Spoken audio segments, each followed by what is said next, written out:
तकरीबन 2 साल पहले दिल्ली में आके ही जब मैंने देखा कि यहाँ पे बहुत सारी ऐसी गाड़ियाँ थी जिन पे डस्ट लगा हुआ था, तो मैं वहाँ पे अट्रैक्ट हो रहा था और पब्लिक में जाके मैंने लाइव स्केच किए, लाइव पोर्ट्रेट्स किए।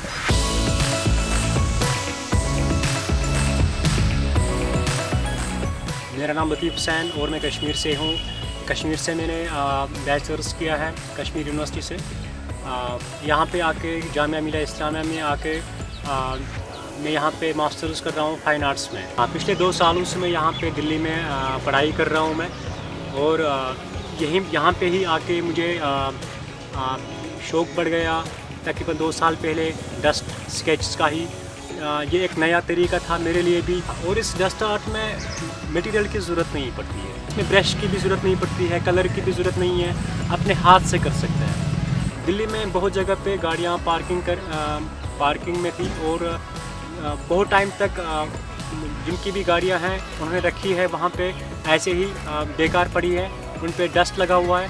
लेकिन जब भी मैंने वहाँ पे स्केचिंग की उस पर, तो जिनकी भी गाड़ियाँ थी उन्होंने बताया कि अब हमें लग रहा है कि इस गाड़ी का वैल्यू बढ़ गया, और हमने रखा था कि ये कूड़ेदान मतलब कूड़े जगह पे रखा था हमने इन गाड़ियों को। मैं जब अपनी बात कर रहा हूँ तो मैं जब मैं स्केच करता हूँ अपने हाथों से इस डस्ट पे, तो मैं अलग फील कर रहा हूँ। तो इतना अच्छा फील होता है कि जो मैं पेपर पे फील नहीं कर पा रहा हूँ, वो मैं डस्ट पे उससे ज़्यादा बेहतर फील कर पा रहा हूँ। मिर्ज़ा गालिब साहब और अल्लामा इकबाल का एक पोर्ट्रेट किया मैंने, और उसके साथ मैंने एक शेर भी लिखा।